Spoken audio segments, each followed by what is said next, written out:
Saludos. Hoy vamos a tratar un tema sumamente interesante en esta materia, introducción a la magistratura. Es un tema que tiene que ver con las vías de los recursos. En consecuencia, vamos a trabajar. Las vías de los recursos. Fíjense bien, este tema es importante destacar que se divide en dos grandes ramas, que son primero las vías ordinarias y las vías extraordinarias. Y una segunda división se encuentran las vías de retractación y las vías de reformación. Esas son las dos grandes divisiones de las vías de los recursos. Estamos hablando, y reiteramos, estamos en materia civil.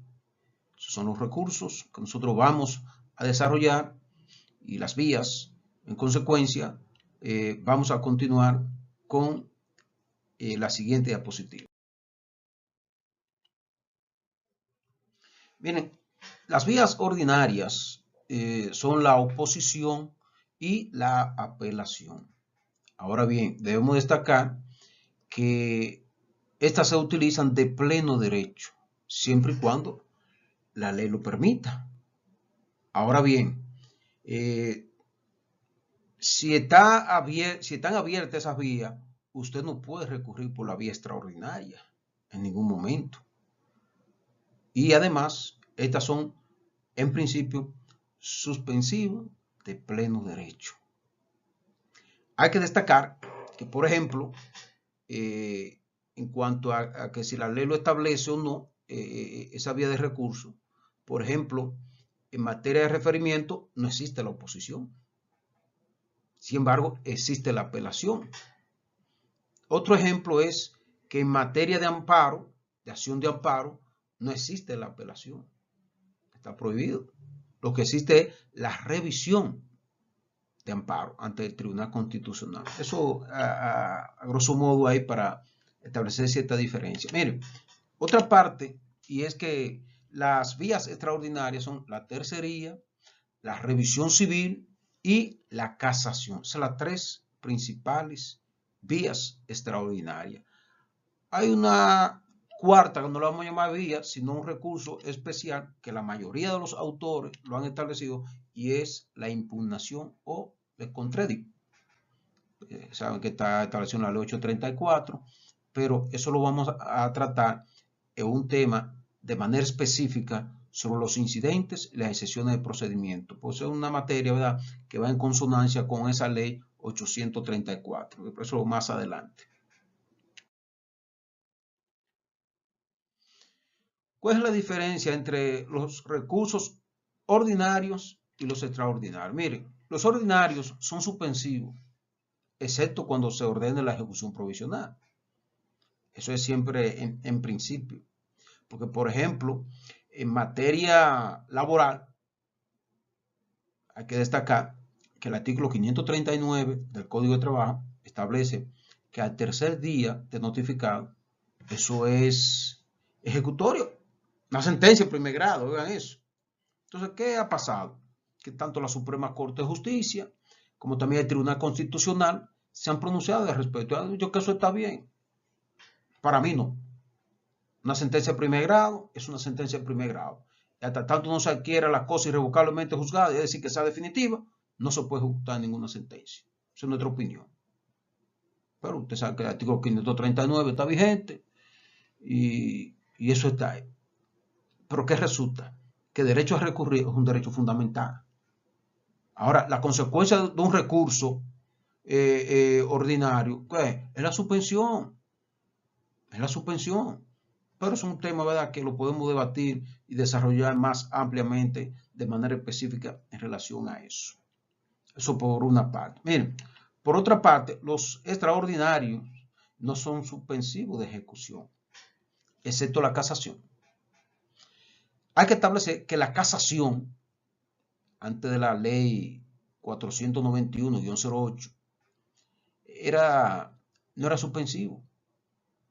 Usted tenía que, con esa ley 3726 sin modificar, usted sometía el recurso de casación e inmediatamente usted tenía que someter una solicitud de suspensión. Así era. Y se recurría en 2 meses. Ya no. Con la ley 491-08, que viene a modificar los artículos 5, 12 y 20 de esa ley, es bien claro.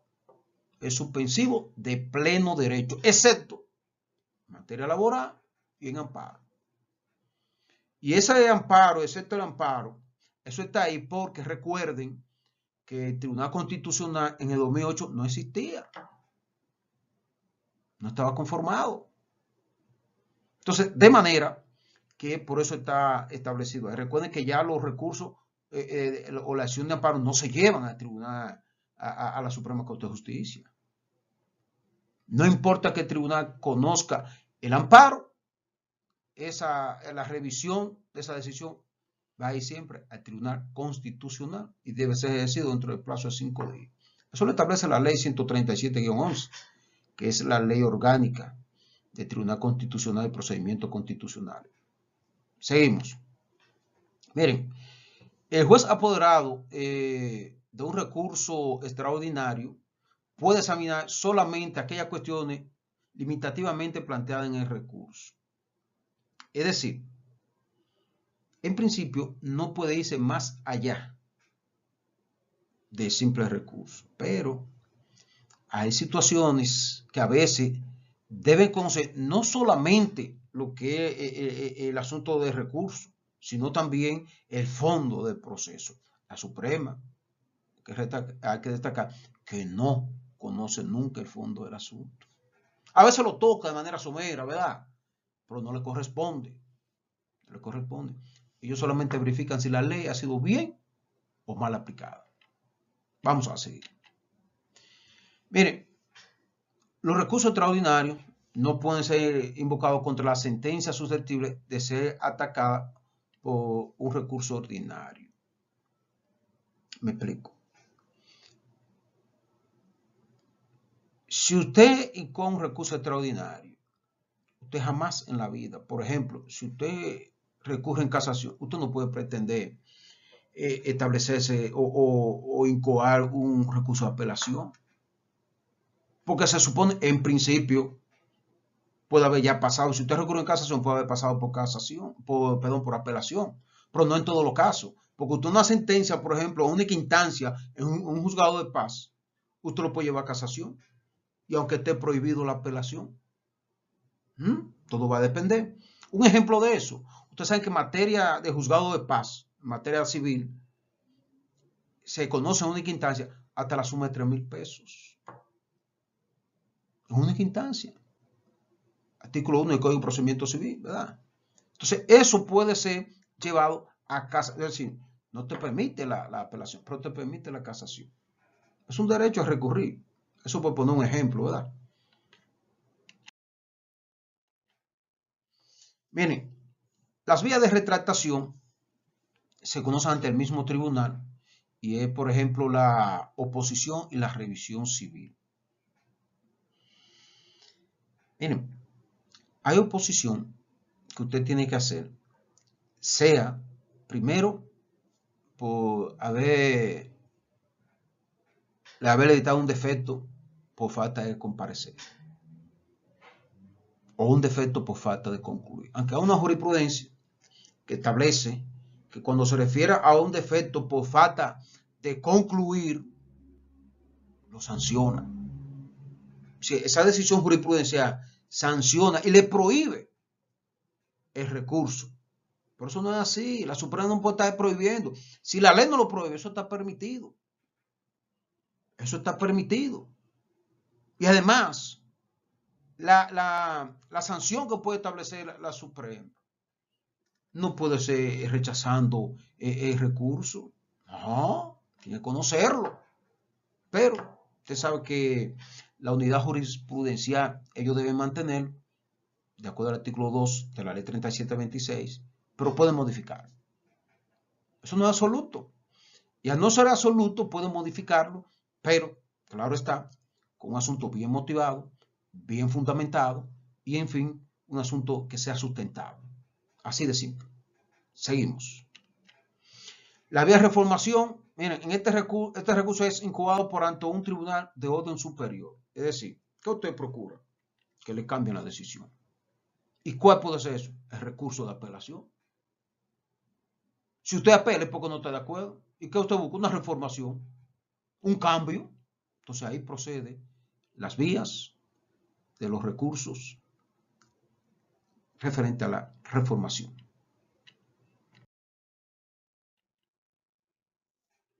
Vamos a hacer una mezcla breve, ¿verdad?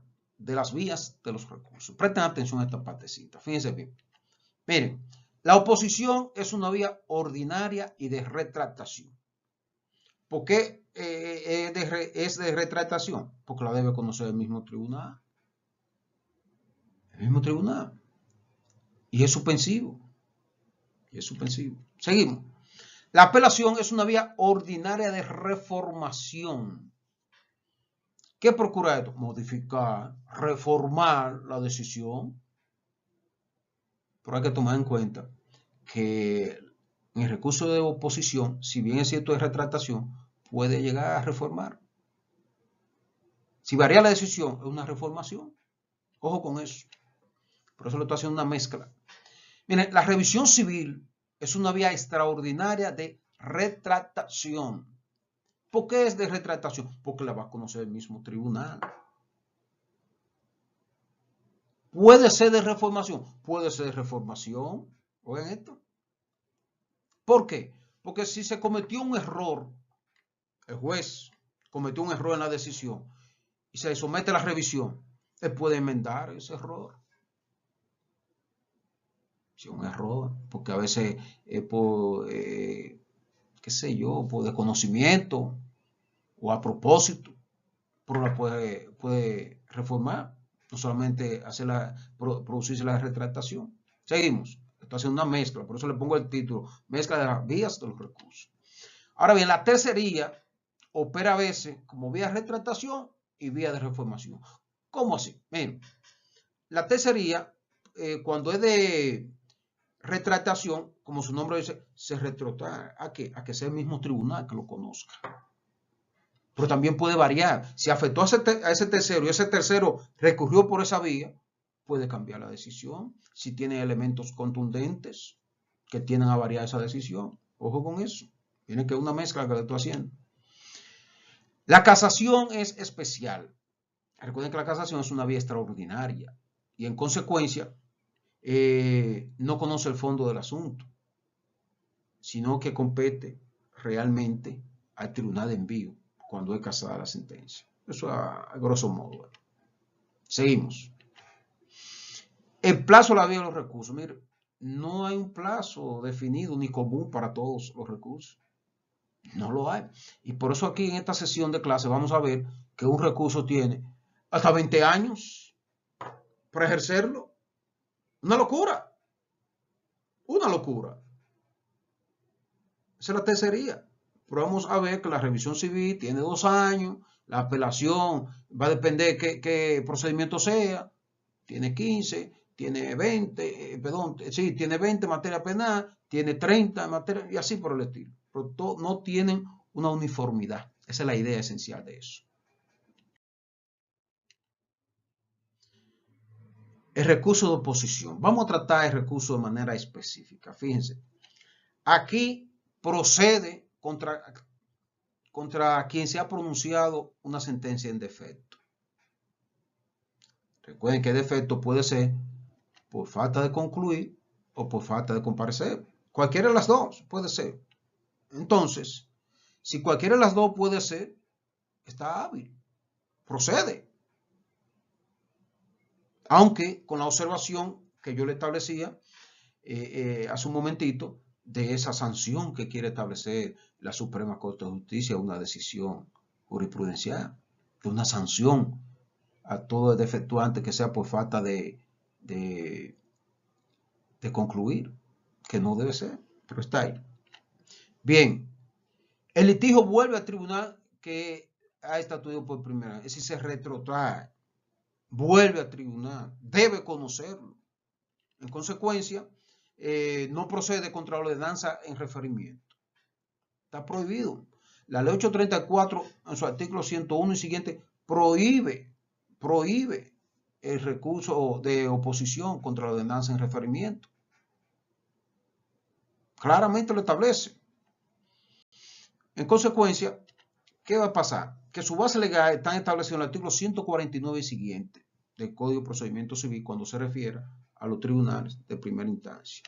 Y también ante los juzgados de paz, los artículos 19 y siguientes del Código de Procedimiento Civil. Esas son la partecita, ¿verdad?, de que nosotros debemos realmente tener en cuenta. El plazo para interponer la oposición son de 15 días.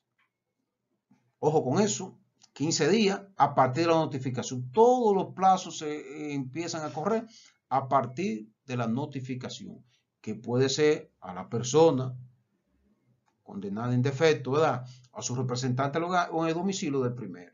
Esto con pena de caducidad. Eso está establecido en el artículo 157 del Código de Procedimiento Civil. Bien. Formas de incoar la oposición. Miren, puede ser mediante un emplazamiento, mediante un acto de abogado, a pena de inadmisibilidad. Así lo establecen los artículos 161 y 161. ¿Por qué puede ser por acto de abogado? Porque, por ejemplo, si ya usted, vamos a suponerlo, los condenaron en defecto, se supone que ya usted había sido debidamente notificado. Es decir, que ya hay abogados constituidos, apoderados, conociendo el proceso. En consecuencia, un acto de abogado subsana esa parte. Es igual que la intervención, puede ser de abogado. Y ya con eso se subsana, sea voluntario o forzoso. Ojo con eso. ¿Cuáles son los efectos de la oposición? Miren, lo primero es que tiene un efecto suspensivo. Tanto el plazo como la interposición de recursos, 15 días. Hay que tomar en cuenta que, por ejemplo, si a usted lo condenaron en defecto en un proceso, hasta que no se venzan los plazos, los 15 días de la oposición, usted no puede recurrir a apelación. ¿Por qué no? Porque está abierto ese plazo. Usted tiene dos opciones: la oposición y la apelación. Pero usted no puede irse de inmediato a la apelación y sin vencer el plazo de los 15 días de la oposición. No, hay que esperar que vence ese plazo porque está abierto. Entonces, ahí sí procede el recurso de apelación, luego vencido ese plazo a los 15 días. Tiene un efecto devolutivo porque vuelve al tribunal que dictó la sentencia. Ya eso lo hemos dicho. La prueba está a cargo del demandante originario, aunque la audiencia, ¿verdad?, la puede fijar cualquiera de la parte. Porque recuerden que cuando una decisión, el juez automáticamente se desapodera. Entonces hay que fijar la audiencia nuevamente. Si se solicita, ¿verdad?, o se ejerce recurso de oposición ante el mismo tribunal. Bien. En un principio fundamental de que oposición contra oposición no vale. ¿Qué significa eso? Que si usted ya fue condenado en defecto y usted recurrió en oposición, usted no puede volver con ese mismo proceso, ser condenado en defecto otra vez y usted volver a recurrir en oposición. No. Oposición sobre oposición no vale. No surte ningún efecto, porque si no usted se va a quedar ahí a un círculo vicioso. Entonces, ¿qué va a pasar con esa situación? Que va a adquirir y se va a poder ejecutar la primera decisión. Así de sencillo. Así de sencillo. Por eso es importante destacar y mantener presente que no procede oposición contra oposición. Porque entonces será declarada irrecibible la segunda acción o recurso de oposición. Entonces ya la primera, ¿qué va a pasar? Va a ser ejecutoria. Porque ya hay plazo para su interposición. Ya va a pasar. Ya va a pasar. Depende, ¿verdad?, si usted lo ha incoado o lo quiere incoar después fuera de plazo. Bien, la sentencia dictada en oposición. Esto es sumamente interesante. Cuando la oposición se declara inadmisible e irrecibible, como el caso que le decía, la primera sentencia recobra todo su valor. Por tanto, podrá ser ejecutada, lo que yo le decía. Es decir, la segunda sentencia que interviene hace que la primera recobre todos sus efectos. ¿Mm? Claro, por lo que yo le explicaba. Ahora bien, si el demandante, hay una situación con esta partecita aquí, es, si el demandante no comparece, el juez se puede pronunciar en defecto primero y luego declarar el descargo puro y simple del demandado. Hay varias teorías en relación a todo esto. Y es que, por ejemplo, el demandado puede muy bien, a falta de comparecencia de la parte demandante, concluir al fondo. Puede. Solicite defecto y concluye al fondo. ¿Por qué? Porque no es culpa del demandado. A él lo han demandado y él ha acudido a esa audiencia. Y el hecho de que el artículo 434 del Código de Procedimiento Civil diga, bueno, se produce descargo puro y simple. Entonces puedo ver esa parte, ¿qué descargo puro y simple? Vamos a concluir el fondo, aunque no esté presente y que lo condenen en defecto. Usted tiene que invocarlo. Hay solo, en ese asunto, una disposición legal que sustente esa parte en que el demandado puede concluir eso. Usted sabe que el artículo 434 del Código de Procedimiento Civil está establecido en cuanto al procedimiento comercial. Y hay una jurisprudencia que más adelante yo le voy a explicar sobre esa partecita, ¿sí? En el sentido de que aún ese artículo esté dentro del procedimiento de comercio, es válido para el asunto civil. Recuerden que todos los tribunales civiles son civil y comerciales. Es decir, civil y comercial. Y si es civil y comercial, entonces no hay razón de ser para que no se apliquen las disposiciones legales de ambas materias. Eso por un lado. Por otro lado, vamos a tratar ahora cuáles son esas jurisprudencias en cuanto al recurso de oposición. Miren, hay una parte interesante y es que el recurso de oposición es solo admisible cuando es defecto por falta de comparecer. Oigan esto. Excluyendo el defecto por falta de concluir. ¿Ustedes recuerdan esa sentencia que yo le decía, que la Suprema sancionó? Aquí dice que una corte, por ejemplo, declaró inadmisible porque el asunto es del artículo 434, correspondía al procedimiento comercial y no al civil. Sin embargo, la Suprema viene a decir que son iguales y se pueden establecer. Y por eso estableció que no existiendo diferencias, como ustedes lo pueden leer ahí, sustancial entre el procedimiento civil y comercial, en virtud del artículo 434, no se naturaliza. Esa es la idea principal. No se denaturaliza la aplicación de esa disposición legal. En consecuencia, el defecto por falta de concluir en materia civil es válido en la aplicación. Es decir, en materia comercial es válido en la aplicación en materia civil. Lo que yo le decía. Esa sustentación viene a aclarar o a fortalecer una duda que existía. Ustedes saben que el Código de Procedimiento Civil tiene sus capítulos. Y se podría interpretar, bueno, que si es materia comercial, es materia comercial. Ustedes saben que la diferencia esencialmente en materia comercial y materia civil no es solamente el nombre puro y simple, sino el procedimiento probatorio. Porque en materia comercial, aún en estos días, está vigente de que se puede utilizar como prueba un comerciante de reputada solvencia moral. Oigan eso. Ahí está, y es válido. ¿Por qué? Porque los usos en materia de comercio juegan un rol preponderante. Ustedes saben que anteriormente las transacciones que hacían los comerciantes eran prácticamente con un vale, como yo le llamaba, una nota, sin nadie firmar. Entonces, eso tiene validez en materia comercial. Hay otra decisión en cuanto a la oposición, y es que se refiere que a excluirse de efecto por falta de concluir, tanto del demandante como del demandado, la Suprema ha establecido, recuerden lo que yo le decía, una sanción. ¿Para qué? Para atribuirle mayor celeridad al proceso. Y por eso dice que es para imponerle una sanción por considerar que dicho defecto, acabas de concluir, se debe a la falta de interés o negligencia. A veces no son ninguna de las dos. ¿Por qué a veces no son ninguna de las dos?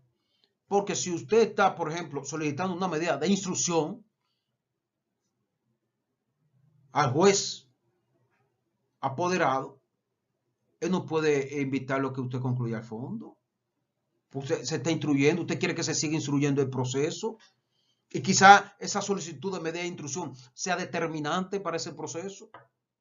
Entonces, a veces no es por falta de interés, no es por negligencia. Entonces, todo eso hay que verlo, yo diría, con una lupa. Y el juez debe tener mucho cuidado, porque recuerden que hasta un fin de inadmisión, un medio de inadmisión que usted someta, es un medio de defensa. Es un medio de defensa. Eso no es que para todo el PC. Oiga, si eso tiene su fundamento, es un medio de defensa. La Suprema lo ha establecido. Las excepciones de procedimiento y los medios de inadmisión son medios de defensa.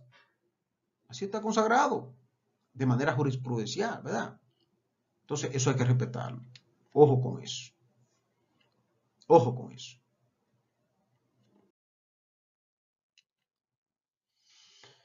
El recurso de apelación. Bueno, ustedes saben que el recurso de apelación es uno de los más utilizados dentro del sistema de justicia, porque cuando una persona no está conforme con una decisión, ¿qué hace?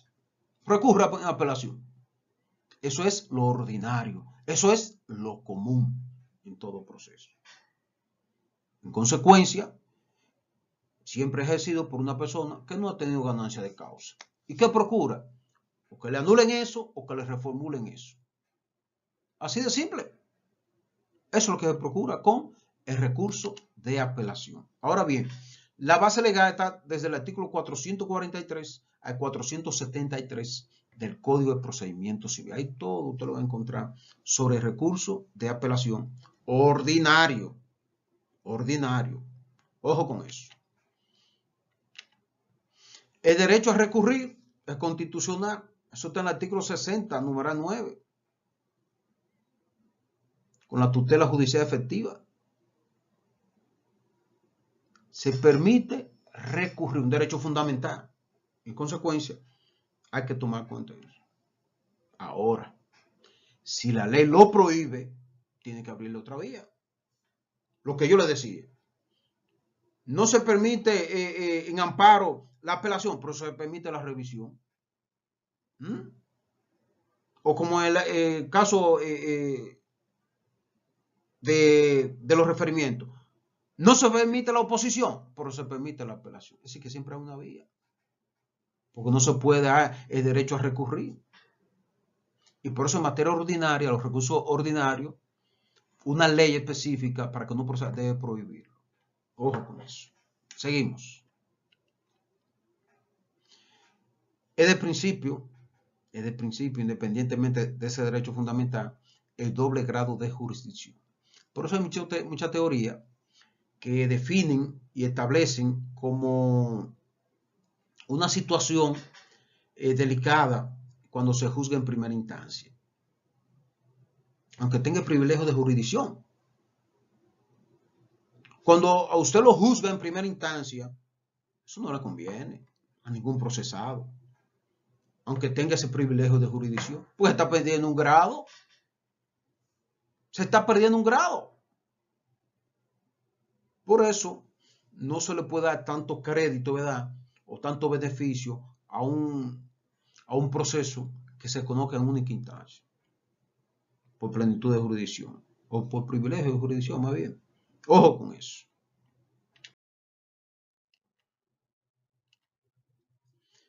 Miren, ¿cuáles son las condiciones para interponer el recurso de apelación? Esto va a variar de acuerdo a que el asunto sea contencioso o gracioso. Si es principal o si es incidental. Como consecuencia de una intervención forzosa o voluntaria. Todo va a depender. Ahora bien, dicho recurso debe interponerse de acuerdo a lo que establece la ley, no como usted quiera. Igual que los plazos. No es común. Va a depender del proceso.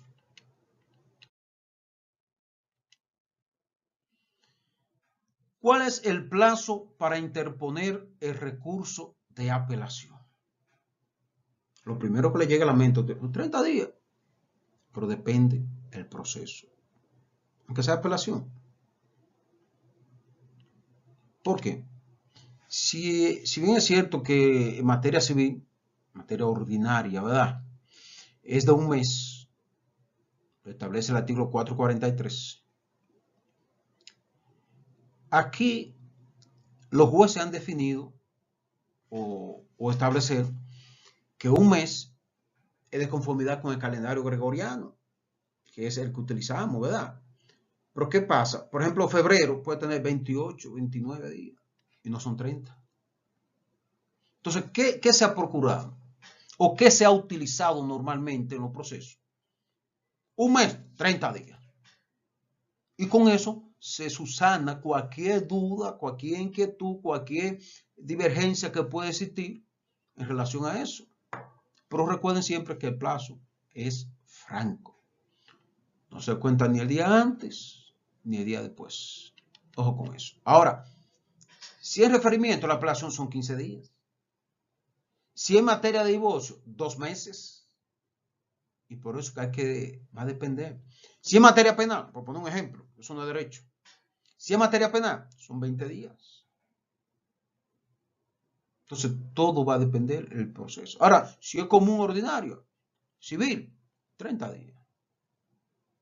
Y reitero, el artículo dice un mes. Por la práctica, ya se ha establecido que son 30 días.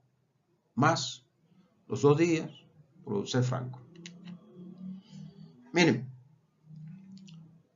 el acto por el cual usted notifica una sentencia, obligatoriamente usted debe decirle en ese acto a la persona que usted le está notificando que tiene un plazo para recurrir de X tiempo.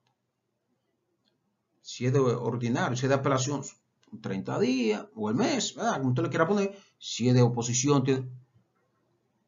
porque así lo establece el artículo 156. Y eso puede ser apenas una nulidad si usted no le pone ese plazo. Ojo con eso. Usted debe decirle en esa notificación de sentencia, usted tiene un plazo de tantos días para recurrir a tal recurso. Si no lo hace, ese acto puede ser atacado por nulidad. Lamentablemente. Pero es así.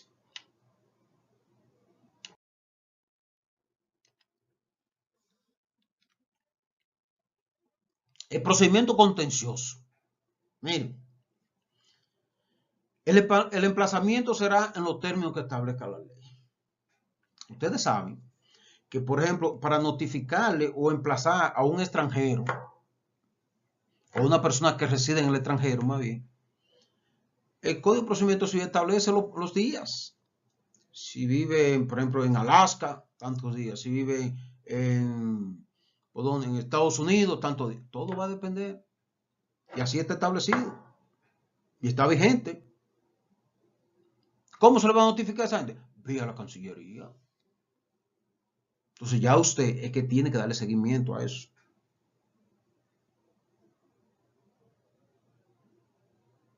Si usted sabe que esa persona reside en X país, usted tiene que notificarlo como manda la ley.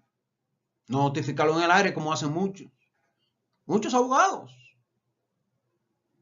Hay que tener mucho cuidado con eso. Bien, también debe notificarse a persona o domicilio bajo pena de nulidad. Aquí yo debo aclarar que si bien es cierto que el artículo 456 es bien claro en cuanto a eso, pero ¿qué resulta? Oigan esto, hay abogados que en su demanda inicial, en su escrito, no aparece por ningún lado aparece la dirección de quien representa. Bueno, Surge el inconveniente que cuando viene la sentencia, que le rechaza eso, hay que notificar esa sentencia, no aparece donde notificar. Entonces, ¿sabes lo que ha dicho la Suprema? Cuando no se establezca una dirección de esa persona y ha sido debidamente representado, es válido la notificación que se le haga en el domicilio del abogado. ¿Pueden esto? Y ustedes saben que ese artículo 456 lo que viene es a darle fuerza al principio que establece que cuando se produce la sentencia, automáticamente, entre comillas, el abogado queda desapoderado. Y ya por eso le dicen, tiene que notificar a la persona a domicilio. Porque es posible que ya en un segundo grado no se utilice el mismo abogado. Pero para evitar esa situación que muchos abogados incurren, la Suprema ha establecido esa disposición para que sea válida, aunque no sea la persona a domicilio, sino el domicilio del abogado. Eso podría traer una discusión, ¿verdad?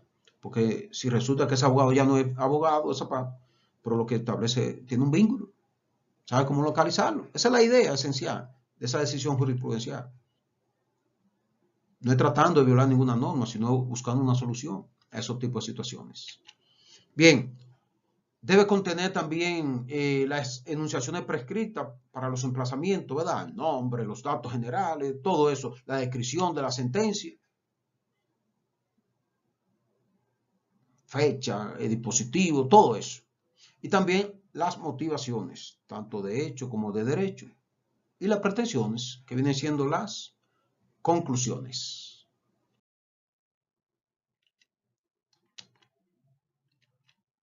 Miren, la apelación incidental. Esta es regular desde que el intimado en sus conclusiones precise los puntos que le agravan y solicita su reformación. Ustedes saben que la sentencia incidental se puede hacer por acto de abogado a abogado y no hay plazo para esto. Ojo, si estamos en materia ordinaria civil, son 30 días, ¿verdad? Como establece el artículo que es un mes, pero son 30 días.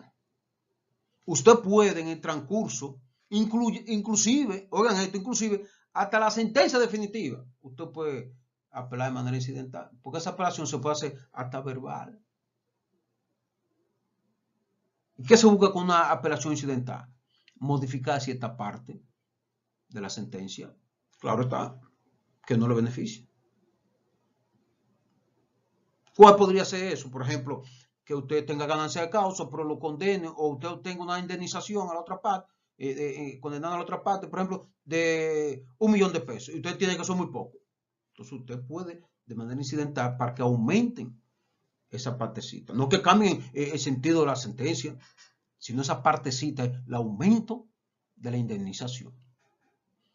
Y hablando de indemnización, mire, este es un país que da pena y vergüenza en ese ámbito. ¿Usted sabe por qué?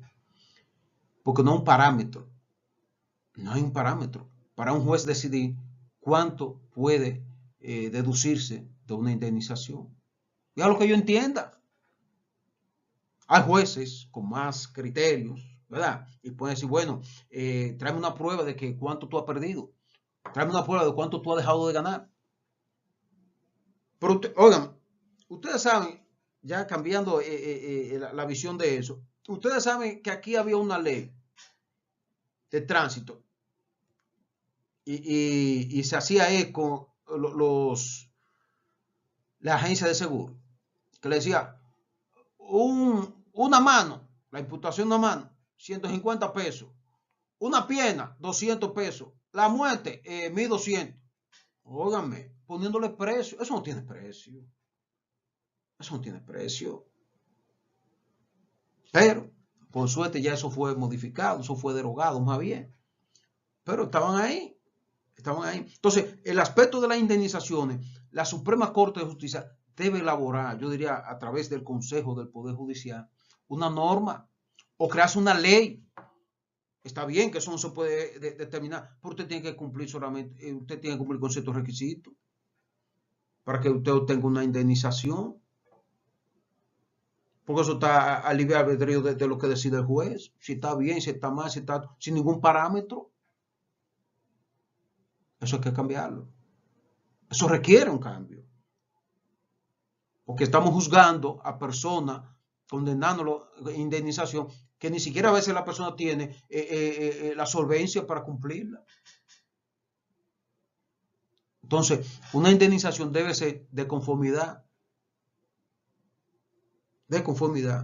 con lo que pueda haber perdido esa persona. No solamente que se cumplan las condiciones para que exista la falta, el causa, efecto y efecto, nada de eso. Sino en cuanto se va a aplicar una indemnización en cuanto al monto, hay que tener mucho cuidado. No solamente que se reúnan las condiciones para, ¿verdad?, para que proceda la indemnización, sino en cuanto al monto me refiero. Miren, en esta apelación no existe plazo, como yo le decía, es decir, la incidental. No existe. Y se puede interponer, ahí lo dice, inclusive hasta la sentencia definitiva, como yo le establecí. Y por eso la apelación incidental juega un rol sumamente importante. Sumamente importante. Hay que señalar, y vamos a comparar aquí con lo que no es derecho, que es materia penal, de que, por ejemplo, si el imputado apela, no puede perjudicarle. Si es solo que apela, ¿verdad? Si lo condena, por ejemplo, a 15 años y él apela, no puede condenarlo en la apelación que a 20. No. Ahora, si es la otra parte, víctima o Ministerio Público que apela, sí lo pueden modificar. Es una observación, nada más, en relación a eso.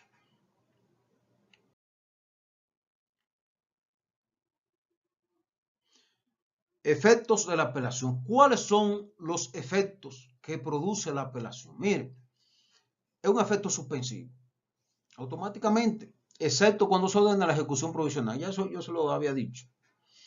Pero, la apelación hay que tomar en cuenta el aspecto laboral, que yo le establecía el artículo 539, que no es suspensivo. Ojo, por eso antes de cualquier usted proceder a un recurso de apelación, lo primero que usted tiene que analizar qué proceso es o qué proceso usted va a llevar a cabo. ¿Verdad? Si es civil, si es penal, si es laboral, porque ahí va a depender el plazo y el procedimiento. Seguimos. Es devolutivo. Mire, el juez aquí debe juzgar el proceso. ¿Qué significa eso? Debe establecer como una nueva, conocer el proceso de nuevo. No solamente conocer si el juez aplicó bien o mal, no. Eso no son funciones de una corte de apelación. Y aquí hay muchas cortes de apelación que están haciendo eso. De primer grado, si fue bien o mal aplicada, ya, concluyan. Eso no es así. Dígalo quien lo diga, eso no es así. Aunque lo diga el presidente de la Suprema, eso no es así. ¿Usted sabe por qué no es así? Sencillo. Porque si usted recurre, es para que eso pueda ser transformado, eso pueda ser cambiado, eso pueda ser ponderado. Y todos los elementos probatorios, e inclusive si usted puede tener elementos de pruebas nuevos, hay que permitírselo. Hay algunos jueces que no lo permiten, pero hay que permitirle. Porque el juicio es nuevo. Y si es nuevo, es el inicio que hay que trabajar. Ojo con eso, ojo. El artículo 464 en ese orden es bien claro. Es bien claro. Por eso va a depender todo, cómo usted lleve su proceso. Y cuando usted esté llevando un proceso, debe hacerlo de una manera cuidadosa para no cometer errores. Usted no puede cometer errores. No puede. Usted dirá, bueno, somos humanos. Ajá. Eso no está en discusión, la parte humana. Lo que está en discusión es los intereses que usted está representando ahí. Usted no puede cometer errores. Ni por desconocimiento, ni por negligencia. Porque el abogado tiene que estar preparado para representar a su cliente. Si usted no está preparado, no asume un caso. Entonces es una falta de ética. Vamos a estar claros en eso. Seguimos.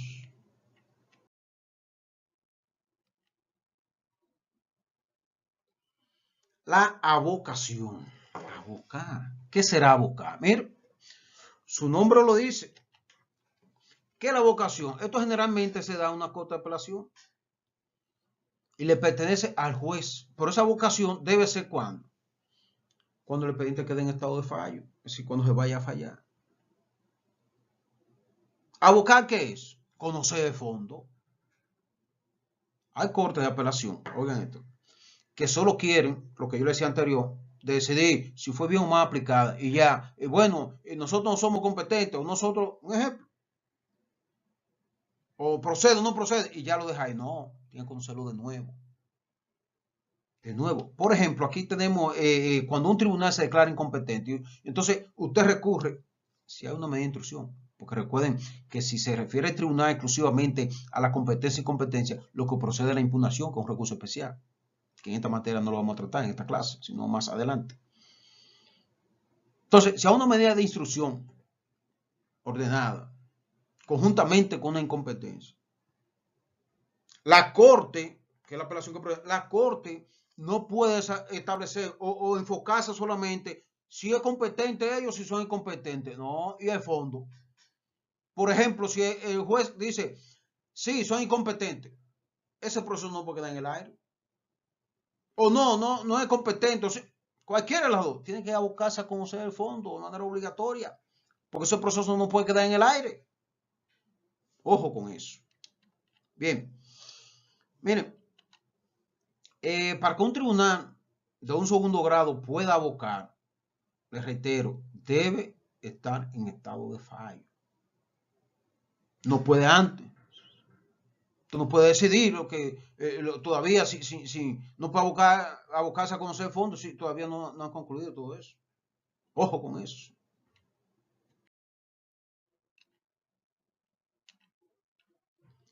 Condiciones de la abocación. Miren, primero, que haya apelación interpuesta antes de la sentencia sobre el fondo.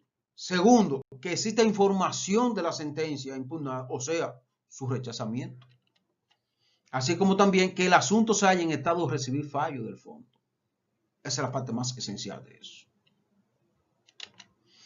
Y que el tribunal de segundo grado sea competente. Ustedes saben que hay competencia de atribución, que hay competencia territorial. Sin razón de territorio y en razón de la materia. Entonces hay que ver. Pero si es, por ejemplo, atribución, si usted está apoderando un aspecto civil, una corte laboral, no procede. Entonces todo va a depender. También debe estatuir por una sola sentencia sobre el incidente y sobre el fondo. No hay dos sentencias, por ejemplo, si sí, soy incompetente, ahora vamos a emitir otra sentencia. No, una sola sentencia sobre el incidente y sobre el fondo. No pueden ser dos. Porque, por ejemplo, ustedes saben que cuando a los jueces se les solicita medio de inadmisión e incidentes, ellos se lo acumulan. Pero no pueden, por cada acumulación de eso o cada incidente planteado, dar una decisión. ¿Ah? Pero debe obligatoriamente conocerlo, debe fallarlo con fundamento. Debe fallarlo. No puede dejárselo acumulado o más bien obviarlo. No, debe decidir obligatoriamente en relación a eso. Esas condiciones es desde 1956 que la Suprema Corte de Justicia lo ha establecido para poderse buscar a fondo una corte de apelación. Las vías de los recursos extraordinarios. Miren, aquí vamos a tratar, ya ustedes saben cuáles son las vías extraordinarias. La tercería, la revisión civil y la casación. Son vías excepcionales, porque la ley lo establece exclusivamente. Por ejemplo, ahí tenemos que si la vía ordinaria está abierta, usted no puede recurrir lo que yo le decía anteriormente, a vía extraordinaria. Es decir, si la apelación usted la tiene abierta, usted no puede recurrir a casación. Entonces, ¿qué va a pasar? Se la van a declarar inadmisible la casación, y cuando usted vaya a recurrir a apelación, ya el plazo ha pasado. Entonces la sentencia se va a convertir en definitiva e irrevocable, porque usted dejó pasar el plazo. Ojo con eso. Miren, recordemos que las vías extraordinarias son lo que yo le decía, la tercería, la revisión civil y la casación. Ojo con eso. Vamos a tratar entonces cada una de ellas, empezando por la tercería. La tercería, como su nombre lo dice bien, es concedido a un tercero que le hayan lesionado sus derechos. ¿Y qué procura con la tercería? Una retractación o una reformación. Mire, se está en discusión realmente si procede o no la tercería en materia inmobiliaria. ¿Usted sabe qué ha dicho la Suprema? Que no procede. Se ha discutido mucho esta teoría, porque lo que dice que sí se puede aplicar, lo que han hecho es decir, bueno, como el principio, un principio de la ley 108 que establece que el derecho común es supletorio y lo que no está permitido, lo que no está prohibido está permitido. Esa es la teoría de lo que quiere, lo que establece que se puede aplicar la tercería. ¿Pero qué ha dicho la Suprema? No, es una vía extraordinaria. Y si no está especificado en la ley, es porque está prohibido. Está prohibido. Aunque debo señalar que hay tribunales ya de tierras que han aceptado la tercería. Pero eso no procede, porque está excluido la tercería. Y para eso hay otro procedimiento que ellos pueden entablar, que no sea la tercería. Usted se imagina usted con un proceso y aún 20 años, a ver si alguien produce o encoa la tercería. Eso no puede ser. Eso no puede ser. Porque hasta un homicidio, un crimen, lo que sea, prescribe a los 10 años. Entonces un recurso usted lo va a tener abierto por 20 años. ¿Usted sabe por qué por 20 años? Porque no es un plazo establecido por la ley, hay un vacío. Entonces se asume que como no tiene plazo, la prescripción más extensa, 20 años. Ah, así no. Hay que hacer una revisión total del recurso de tercería. Así no. La base legal está desde los artículos 474 al 478 del Código de Procedimiento Civil, que eso usted lo lee y eso amerita urgentemente una reforma, un cambio. Y si bien es cierto que existe el derecho a recurrir, pero hay que ver qué tipo de recurso y en qué materia. Eso es discutible, eso es discutible. Y se ha discutido mucho, obviamente, porque esos procesos están ahí. También está, vamos a ver, la tercería de la oposición. Se asemeja, no que son iguales. Se asemeja. ¿Por qué? Porque la oposición es que es un recurso interpuesto por una persona que no se defendió en el proceso. En la oposición no se defendió, no se defendió del proceso. Pero usted pudo haber sido, tener un defecto por falta de concluir. Y usted está ahí, usted no se quiso defender. Un ejemplo, ¿sí? Pero en la tercería sí, la persona no se defendió, no formó parte de él. Hay un artículo que es el 1351 que sí permite iniciar un proceso, que es lo que limita la autoridad de la cosa juzgada. Más adelante lo vamos a ver. Seguimos. Miren, difiere de la oposición en que tiene que proceder necesariamente de la parte que no se defendió. No puede haber comparecido o por no haber concluido. Generalmente el tercero no está, se entera de la decisión. Ah, bueno, pues entonces, pero son 20 años. Usted sabe que son 20 años esperando un proceso. Inclusive, oigan esto, inclusive, la, la revisión por causa de dolo. Dolo es en materia, ¿verdad?, de saneamiento, esa revisión. Entonces, ¿a qué tiempo es? A partir de la primera emisión de certificado. Un año. Un año. Eso está bien. Porque tú no puedes venir con 20 años. ¿Mm? Ojo con eso.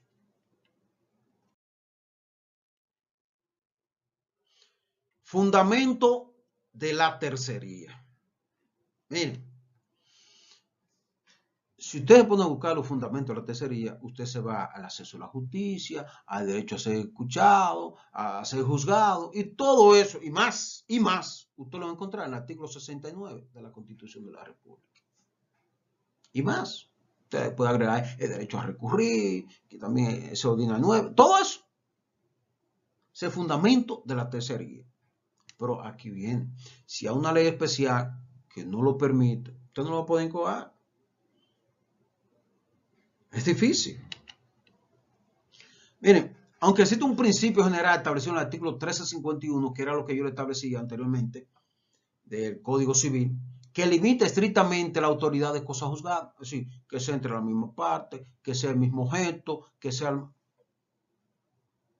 Si no es entre la misma parte, si no es en el mismo, con el mismo objeto, usted puede iniciar un proceso nuevo, porque no le es oponible esa decisión. ¿Mm? Bien. La tercería juega una doble función procesal. Oigan esto. Número uno, es un recurso puesto por la ley a disposición de los terceros, que no fueron parte ni estuvieron presentes en el proceso. ¿Mm? Pero además, puede ser interpuesta por ciertas personas. Oigan esto, por ciertas personas que fueron representadas en el proceso de una de las partes, pero que pretenden haber sido víctimas de un fraude o un dolo. Oigan esto. Hay que hacer una reserva en materia de tercería. Es decir, o una excepción, vamos a llamarle así, que aunque usted haya estado presente, pero si hay un dolo, como bien lo dice ahí, o un fraude, eso hay que reservarlo. ¿Por qué hay que reservarlo? Pues eso conlleva otra característica y pasa a otro criterio, cuál es penal, al dolo, al fraude. ¿Cómo se castiga eso? Con una sanción penal. Ojo con eso. Vamos a verlo más adelante eso. ¿Quiénes pueden interponer la tercería? Es una pregunta que se puede hacer. En principio, cualquier persona puede interponer la tercería. ¿Mm? Cualquiera, en principio. Así lo establece el artículo 474. Ahora bien, es importante destacar que para deducir la tercería, al tenor del 474, se requieren las condiciones siguientes. Es decir, para que cumpla el procedimiento de la tercería. Primero, debe experimentar un perjuicio o está amenazado de ello. Segundo, no haber sido parte en la instancia. De lo contrario, la vía de tercera quedará cerrada. Y esta tercera parte, oigan lo que dice, no haber sido representado en la instancia, salvo, lo que yo le decía anteriormente, en caso de fraude o dolo. Es una excepción que establece el artículo 474 del Código de Procedimiento Civil. Y por eso hay que tomar en cuenta esa parte. Decisión impugnable por tercería. ¿Cuáles son esas decisiones impugnables? Miren, en principio todas las sentencias se pueden impugnar por el recurso de la tercería. Eso en principio, todas. Pero ustedes saben que hay una limitación. Si la ley no lo establece, se hace difícil. Por ejemplo, en materia de tierra, usted invoca eso. Bien, en cuanto a las ordenanzas dictadas en materia de referimiento, se ha discutido en reiteradas ocasiones que si procede o no la tercería. Ustedes saben que en materia de referimiento está prohibido el recurso de oposición, pero está abierto de apelación. Pero entonces, una ordenanza de referimiento, aún siendo provisional, puede afectar a un tercero. Claro, claro que lo puede afectar. Entonces, en consecuencia, en mi humilde opinión, ahí procede la tercería. Ahí procede. Porque es posible, por ejemplo, que usted someta un referimiento ¿para qué? Para suspender la venta de un bien mueble, un vehículo, por ejemplo, incautado. ¿Mm? Y no se lo suspenden. Y aprueban o ordenan la venta de eso. Sin embargo, después se descubre que ese vehículo está a nombre de un tercero. Ah, ¿y qué va a hacer ese tercero? ¿Déjaselo quitar? No, ahí procede la tercería. Ahí procede muy bien. Entonces, por eso, a mi humilde opinión, que yo le establezco ahí, que se permite o se puede permitir la, tercería en materia de referimiento, aunque no lo diga la ley. ¿Y por qué esencialmente? Porque son medidas provisionales, pero pueden lesionar a tercero. Entonces, por eso. Sería bueno, pero entonces en materia de tierra está de acuerdo. Es que todo va a depender de la materia. El fin, el objeto de ese proceso, de ese recurso. Hay que tomar en cuenta eso. Miren, en relación a la decisión de la Suprema Corte de Justicia, si procede o no el recurso de tercería, el profesor Froilán Tavares, que es uno de los más experimentados en materia civil, ya fallecido, sí, pero tiene su obra ahí, su hijo ha continuado con ella. ¿Qué ha establecido? Mire, él ha dicho que la Suprema Corte de Justicia juzga la sentencia y no el proceso. Artículo 1 de la ley, es una realidad. Eso es para que proceda la tercería. También ha dicho que las sentencias de la Suprema Corte de Justicia no pueden jamás perjudicar a los terceros, puesto que si la casación es rechazada o casa la sentencia, procede la tercería. Y, en tercer lugar, ha dicho que la tercería contra las decisiones de la Suprema Corte de Justicia podría perjudicar su misión de establecer y mantener la unidad jurisprudencial. Establecido en el artículo 2, hay que establecer que la unidad jurisprudencial que está establecida en la ley 3726 sobre el procedimiento de casación puede variar. ¿Qué significa eso? Que no porque la Suprema haya dado una decisión de principio, vamos a llamarle así, que eso es fundamental, no lo puede variar. Claro que puede variar. Ahora, lo que tiene que hacer es que para variarla, tiene que tener un fundamento, una base sólida. Y muy bien, entonces podría modificar esa sentencia o esa anterior decisión y cambiar su sentido, pero con esas condiciones.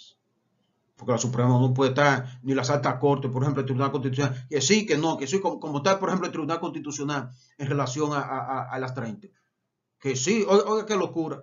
En las 30 se lo están aplicando. Usted sabe que la 30 es una sanción al incumplimiento de una decisión.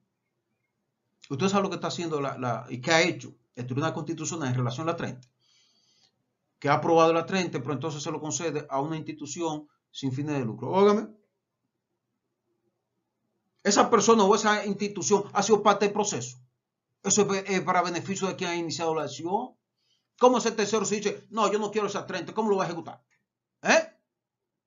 Entonces, y después en otra decisión dice el Tribunal Constitucional, bueno, la 30 se lo podría aplicar en ciertos casos. Así no, o es sí o es no.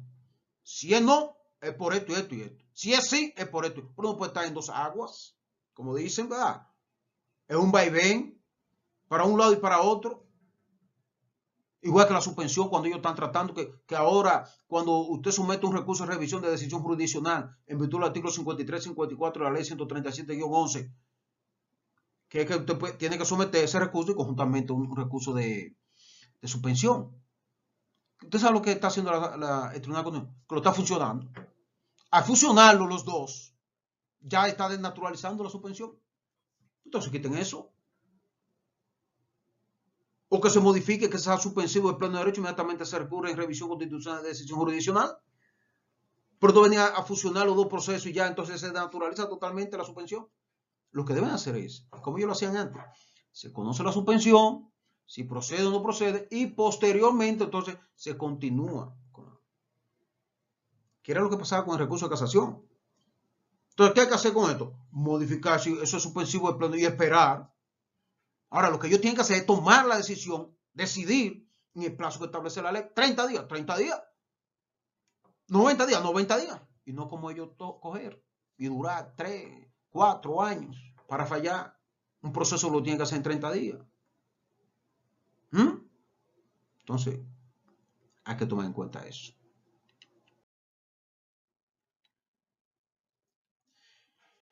El plazo para incoar la tercería. 20 años. Oigan esto, 20 años. Que es el plazo establecido en el artículo 2262 del Código Civil. ¿Por qué? Porque la ley no dice nada. Los artículos 474 y siguientes no dicen nada en cuanto a la tercería. Entonces es un vacío. Y por eso hay muchos jueces y la misma Suprema diciendo no procede la tercería en materia inmobiliaria. Y punto. La ley no lo establece. Imagínense, si no establece un plazo en sentido general, ¿qué va a ser en sentido específico de manera especial? Porque la ley 108 es una jurisdicción especial. Y es una jurisdicción especial. Las disposiciones tienen que estar bien claras, establecidas. Por eso que se ha discutido en esa materia si existe defecto o no existe defecto, porque en virtud del artículo 30 y siguiente por ahí establece que si usted ha sido debidamente notificado ya la sentencia contradictoria, comparezca o no la parte. Y en conclusión, ¿qué se ha establecido? Que hay defecto por falta de concluir. Y lo han asumido inclusive hasta por falta de comparecer. No obstante, está legalmente estado. Pero no establece en ningún lado. La ley 108-05 por ningún lado establece esa partecita. Es defecto en ningún lado. Pero ya hace un criterio constante de que existe realmente el defecto en materia inmobiliaria. En cuanto a la forma, la tercería puede ser principal o incidental. Es principal cuando se lleva a cabo fuera de todo proceso. Entonces, en ese caso se convierte en una vía de retractación. Ahora, es principal cuando se incoa en el transcurso del proceso. Y ahí puede ser de retractación y de reformación. En el transcurso del proceso, ahí se convierte en incidental ese recurso. Porque un tercero puede aparecer en el transcurso de un proceso, pero también puede ser después que se finalice el proceso. Entonces, la garantía de esos derechos de tercero tiene que estar bien deslindada, bien definida para poder incoar. Seguimos. La competencia. Miren, tanto los tribunales ordinarios como los de excepción son competentes. Todos. Materia de tercería. Son competentes. Ahora bien, ¿cuál es el procedimiento?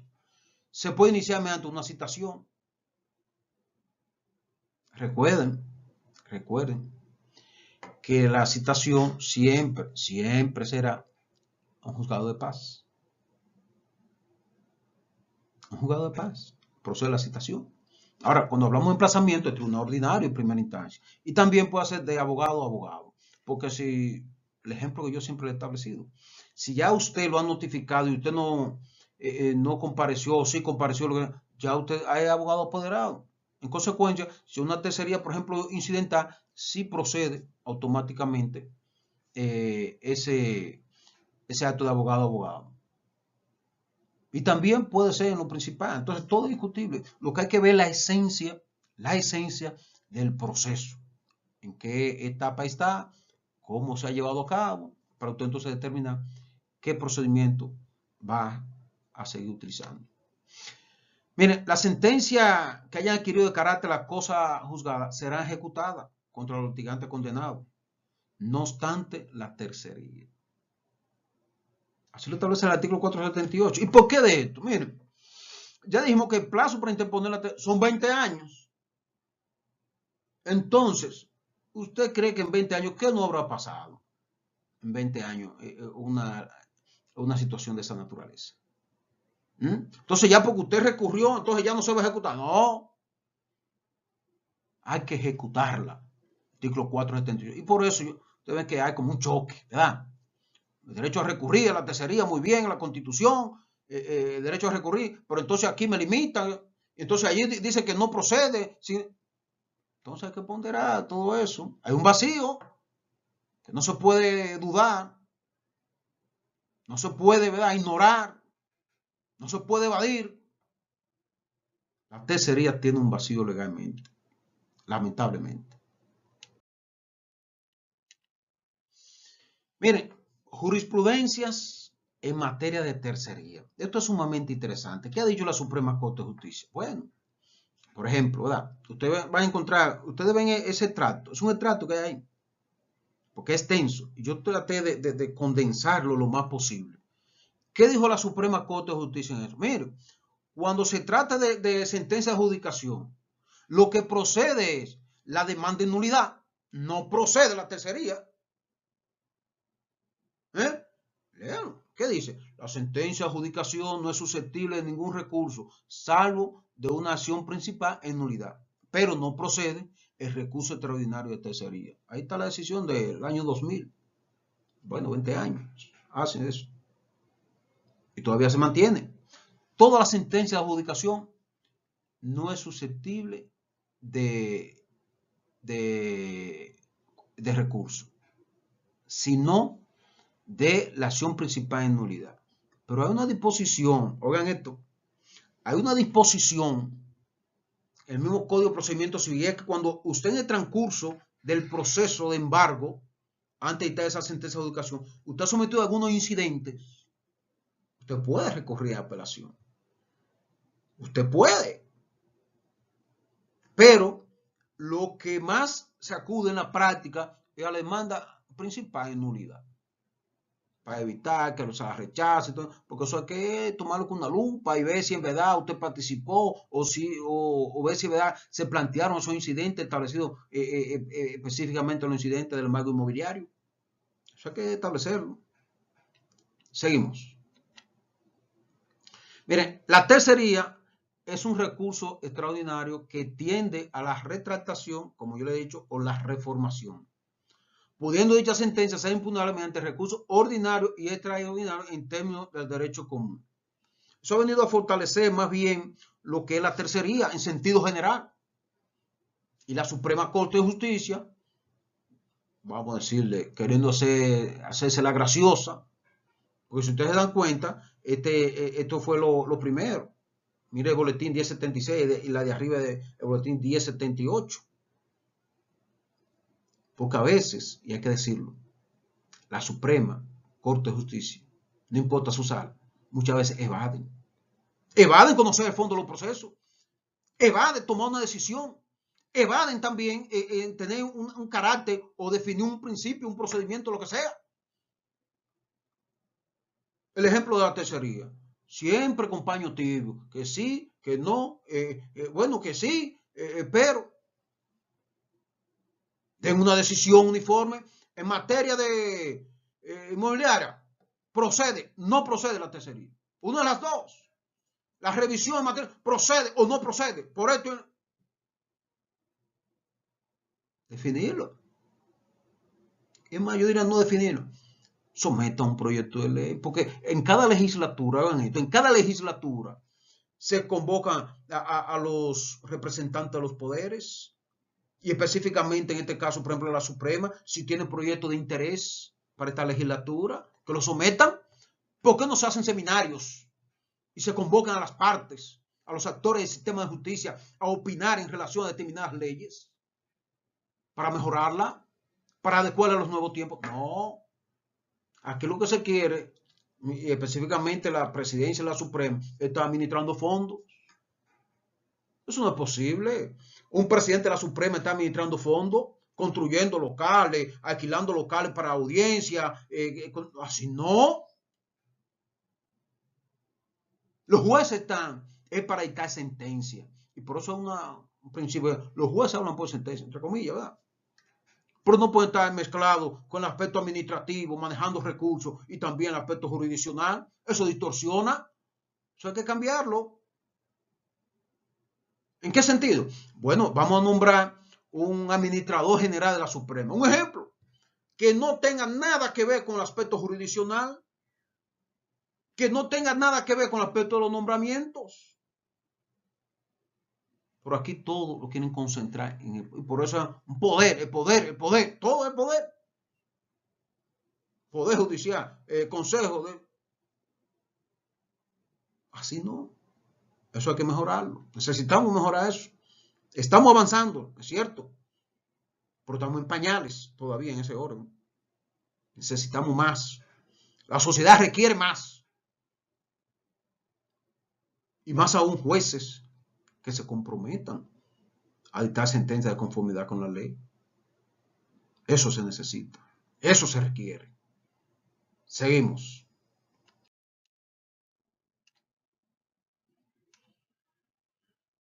Miren, la revisión civil. En esta partecita es importante destacar, miren, generalmente se solicita al juez que ha dictado la sentencia para que la modifique, bajo la pretensión de que la misma se ha obtenido por error. Hay errores, es verdad, hay errores en decisiones, involuntarios, pero a veces hay errores que no se le puede estar llamando errores, que son negligencia, que es a propósito que lo hacen. Hay otros que por falta de conocimiento, es verdad, pero otro por negligencia y otro por interés marcado. Entonces hay que determinar. Una vez, yo recuerdo que una magistrada, amiga mía, ¿verdad? Tomó una decisión fue materia penal, tomó una decisión en estrado y cuando bajó de ahí, cambió la decisión. Wow, fue cancelada. Porque los jueces no pueden estar actuando así. Eso no es un error. Eso no es negligencia. Eso no es desconocimiento. Eso es a propósito. Y eso le costó el cargo. Ojo con eso. Hay que establecer y deslindar cuándo es uno y cuándo es otro. Bien. El recurso de revisión civil se considera justificado bajo el alegato de que los jueces, de modo involuntario, oiga la palabra, involuntario, hayan cometido un error o hayan incurrido en alguna irregularidad. Si han cometido una irregularidad, es una sanción disciplinaria que hay que aplicar. Las irregularidades en una sentencia afectan intereses. Afectan intereses. Si es penal, afecta los intereses de la libertad. ¿Sí o no? De la libertad. Si es civil, el aspecto económico, el patrimonio. Entonces hay que determinar qué tipo de decisión es para... Si hay una irregularidad, óigame, para eso está el Consejo del Poder Judicial. Someterlo de manera disciplinaria. Eso es lo que procede. Seguimos. La base legal de la revisión está desde el artículo 480 a 504. Miren, el artículo 480 trae una serie de disposiciones amplias para que proceda la revisión civil. Por eso lo vamos a ver más adelante. La oposición coincide con la revisión porque son vías de retractación. ¿Por qué? Vuelve al tribunal que la dictó. Oposición, el mismo tribunal. Revisión civil, el mismo tribunal que cometió el error o la irregularidad, entre comillas. Así de sencillo.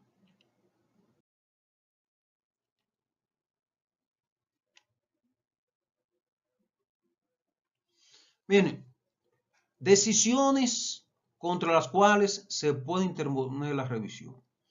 En principio, toda sentencia es susceptible de recurso de revisión, todas. Pero el artículo 480 establece una serie de condiciones que hay que cumplirlas. Vamos a ver. Si ha habido dolo personal, procede la revisión. Si las formalidades apenas se han violado, se han violentado, si se ha pronunciado contra cosas no pedidas, así como también si se ha otorgado más de lo que no se hubiera pedido. Eso es lo que le llaman el ultra y extra petita. Eso hay que tomarlo en cuenta. También si se ha omitido decidir sobre uno de los puntos principales de la demanda. Pero miren, observen esto bien. Si usted analiza esas 5 partecitas, vamos a ver 5 más, son 10. Esas 5 partes, usted dice, ¿por alguna de ellas procede la apelación? Claro que sí. Porque, por ejemplo, si se ha omitido decidir sobre uno de los puntos principales de la demanda, apele. Si se ha pronunciado sobre cosas no pedidas, procede a la apelación también. Si usted, es decir, hay que tomar en cuenta eso. Ojo, el hecho de que usted no recurre en apelación no significa que usted lo puede ejercer también. Pero recuerden que la revisión civil es en 2 meses. Y en materia ordinaria civil son 30 días, un mes. Además, si hay contradicción, oigan esto, de fallo en última instancia en los mismos tribunales o juzgado entre los mismos litigantes o los mismos medios, ahí también procede la apelación. ¿Ustedes dan cuenta? Además, si en una misma instancia hay disposiciones contrarias, ahí procede la revisión. Pero entonces, ¿de quién es la responsabilidad de la instancia? ¿Es del juez? No, es del juez. Sin embargo, el artículo 480 establece esa parte. Okay. Si en una misma instancia hay disposiciones contrarias. ¿Y el juez qué hace la instancia? El juez redacta la sentencia. Eso también merece modificar. Hay que hacer una reestructuración. Señor, ¿ustedes saben desde cuándo se han creado comisiones para el proceso civil? Más de 20 años. Y no se han pronunciado nadie. Yo recuerdo, se creó una comisión para el aspecto del Código Civil, el Código de Procedimiento Civil, ustedes saben que son códigos napoleónicos. Se creó una comisión que la dirigía y fue nombrada por el presidente Leonel Fernández de aquel tiempo, el doctor Mariano Germán. Un tipo lúcido, brillante en relación al procedimiento civil. No hicieron nada. ¿Ustedes saben por qué no hicieron nada? Porque ahí los legisladores no hay dinero para ello. No hay interés económico. Y por eso no se ha aprobado eso. En más de 20 años. Eso no es posible. Y por eso también hay tantas leyes que la Constitución misma del 2010 manda a crear. Todavía no se han creado porque ahí no hay dinero. Entonces, un país que solamente ve el dinero para aprobar o desaprobar una decisión, óigame, eso es cuestionable. Eso es cuestionable. Cuando usted escucha, por ejemplo, en el mismo día de hoy, un legislador decir, bueno, ya hay 100 millones para repartirlo, para aprobar la extensión del periodo. Óigame, 100 millones, un legislador, hay 100 millones para aprobar el estado de excepción o prorrogarlo. Para aquellos que están indecisos, ya saben que así no. Sin embargo, hay disposiciones legales, hay leyes sumamente importantes e interesantes que están ahí pendientes. Por eso no es tema de nosotros. Vamos a continuar. Si no se ha oído al fiscal, el fiscal se oye en materia, por poner un ejemplo, recuerden que estamos en materia civil, pero en materia civil, un fiscal se escucha generalmente cuando hay una disposición de que, por ejemplo, de modificar una acta de nacimiento, por ejemplo.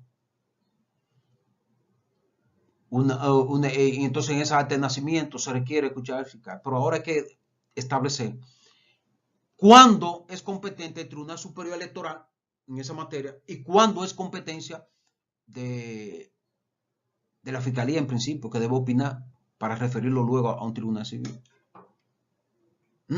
Eso trata esa partecita.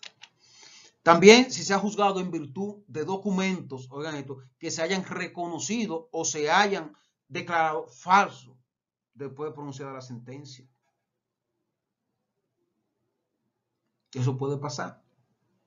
¿Por qué puede pasar eso? Mire, hay una jurisprudencia que la Suprema Corte de Justicia la ha hecho suya y la ha reiterado. Y es que cuando hay una disposición, por ejemplo, que se refiera exclusivamente a una inscripción en falsedad, usted sabe que la inscripción en falsedad es un procedimiento tedioso, largo. ¿Usted sabe lo que dice esa decisión?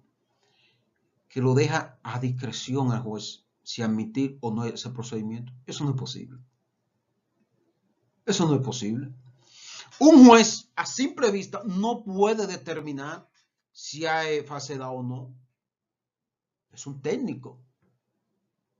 Es un peritaje que hay que hacerle. ¿Quién? El INACI. Pero vaya para el INACI. El INACI ha pedido credibilidad por los intereses. Ha pedido credibilidad. Entonces, porque conozco personas que han dicho, bueno, si lo envían para el INACI, ahí no hay problema. Yo tengo los contactos y ahí me resuelvo. Óigame, así no. Por eso, cuando usted tenga su asunto profesional, ¿verdad? Que delicado, usted puede enviar esa decisión a modo personal a un peritaje hasta fuera del país.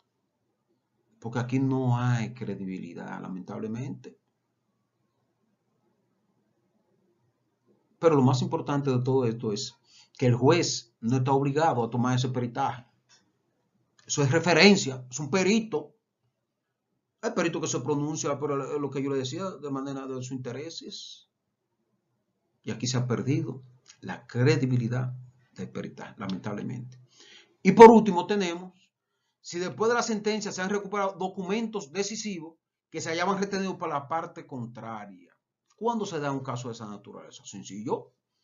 Por ejemplo, si a sabiendas de que existe, por un ejemplo, un testamento y esa persona lo ha guardado, lo ha escondido para que no fallen a favor de esa persona, y luego del fallo que lo rechazan, todo eso, viene y aparece ese documento y lo puede recuperar.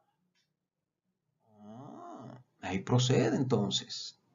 De manera que esas son las condiciones que establece el artículo 480 del Código de Procedimiento Civil en cuanto a las condiciones para que exista la revisión civil.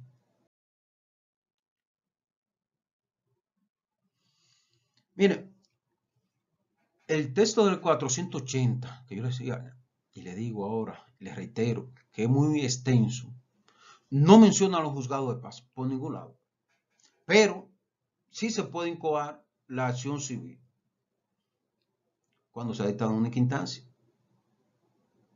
Y ya yo le dije cuando es única instancia. Y se lo reitero. En materia de cobro de peso, hasta 3.000 pesos, es única instancia. No se apela, pero usted puede recurrirlo en casación. Ojo. ¿Por qué? Por el derecho a recurrir. Seguimos. Mire, hay que recordar que las decisiones susceptibles de revisión deben dictarse en única o en última instancia.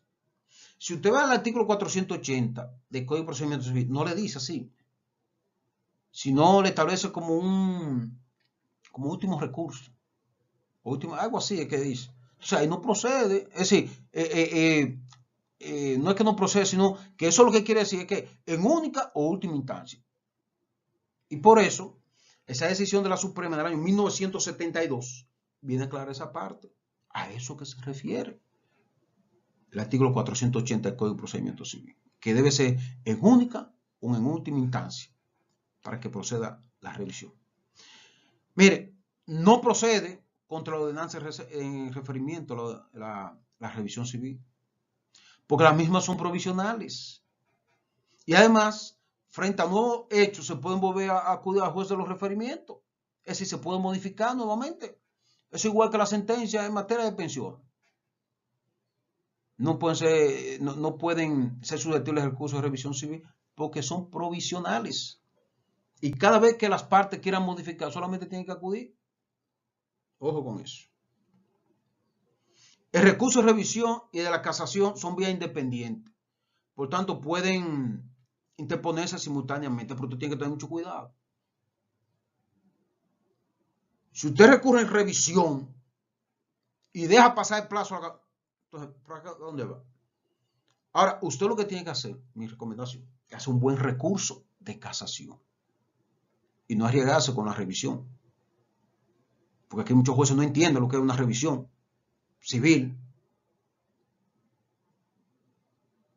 Recuerden que en materia inmobiliaria existe la revisión por causa de fraude, la revisión por dolo, por error material, y bueno, pero eso no es el caso. Ese no es el caso. La revisión civil, reitero, usted tiene que ponderarla bien. Si usted tiene ese recurso abierto de la casación, concéntrese en la casación y fundamente bien sus medios de casación para que tenga éxito. Seguimos. Miren, la sentencia en defecto es recurrible por la vía de revisión civil. Cuando no es recurrible, ya por la vía de la oposición. ¿Por qué de eso? Lo reiteramos nuevamente. Si está abierto el plazo de 15 días para la oposición, usted no puede ejercer el recurso de revisión porque ese recurso está abierto.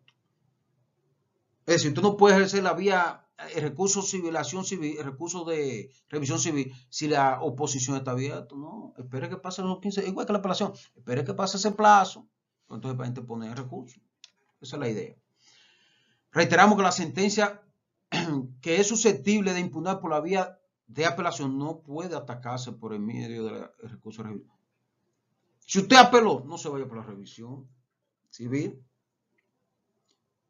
Aquí en este caso entonces también usted tiene que fortalecer el recurso de apelación. Fortalecer los medios en que usted se funda para, o se fundamenta, ¿verdad? Para realizar ese recurso. Ahí es que usted tiene que concentrarse y no jugársela así como por el asunto de los jueces. Aquí todo puede pasar con cualquier juez.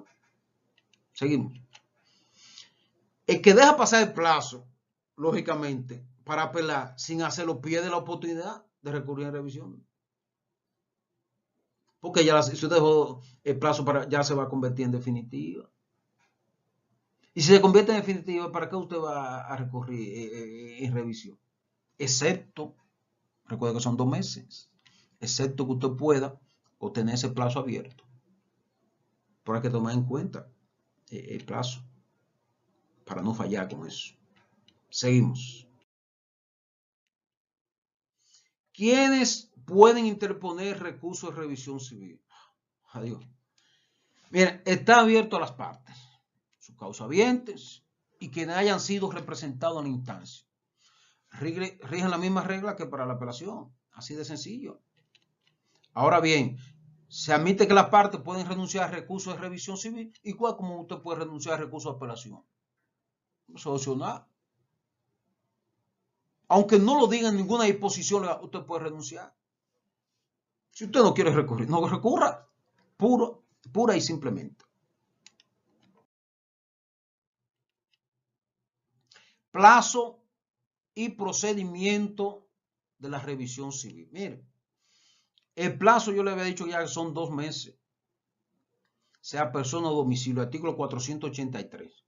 Cuando la revisión civil la motiva el dolo, que era lo que establecíamos anteriormente, la falsedad o el recobro de documento decisivo, debemos observar el artículo 488. ¿Qué dice ese artículo 488 del Código de Procedimiento Civil?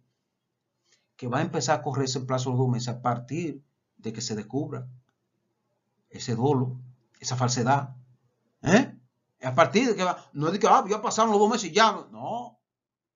Eso establece el artículo 488 del Código de Procedimiento Civil. Miren, cuando sea por contradicción de sentencia, el término se contará a partir del día de notificación de la última sentencia, no de la primera. Artículo 489, ahí dice 489 del Código de Procedimiento Civil. Ojo con eso. Es importante, sumamente importante, ¿verdad?, tener presente las disposiciones contenidas en los artículos 493, 495, 499 y desde el 501 al 504 del Código de Procedimiento Civil. Todo eso referente a la revisión civil. Que reiteramos, esas disposiciones legales requieren una revisión, así como lo de la tercería, el mismo recurso de casación. Por Dios, vamos a actualizarnos.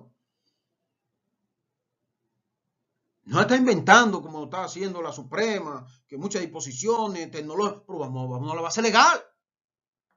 Todo eso está bien. No es que está mal, pero hay prioridades. Hay prioridades que son las herramientas mediante las cuales van a decidir. Eso hay que actualizarlo todo.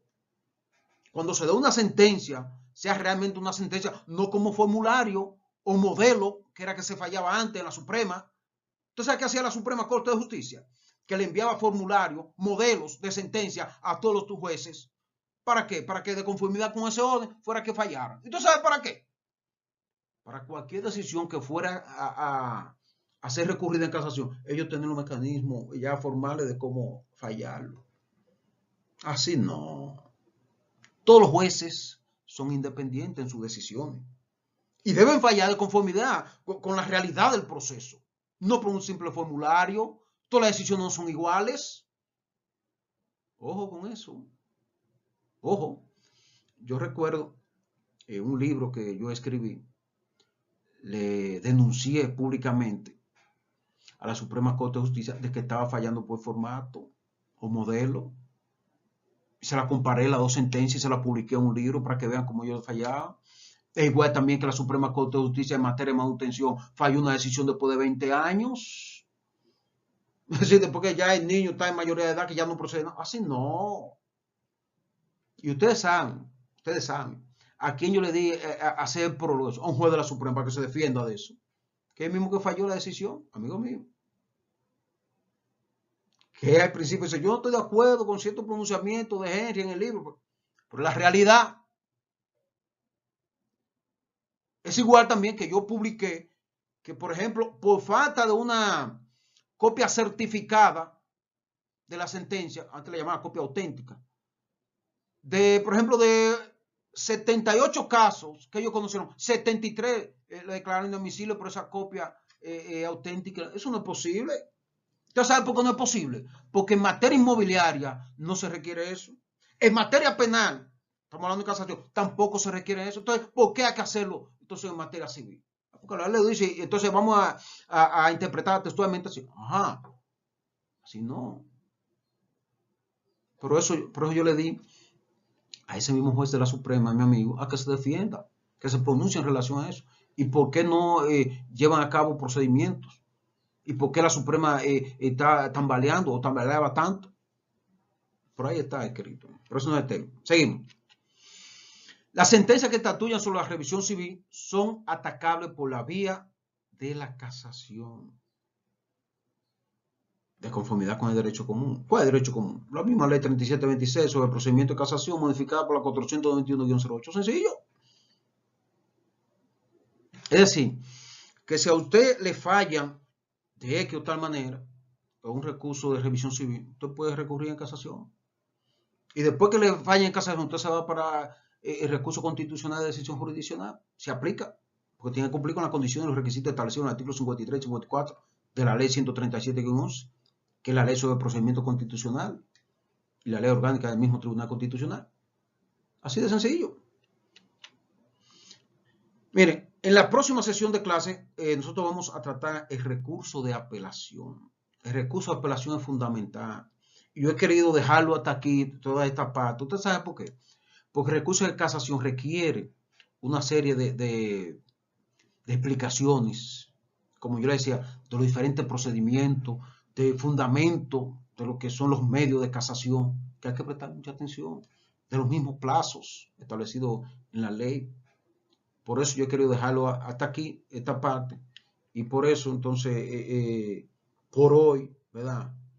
Vamos a dejar la clase hasta aquí. Así es que muchas gracias por la atención prestada y nos vemos en una próxima sesión de clase.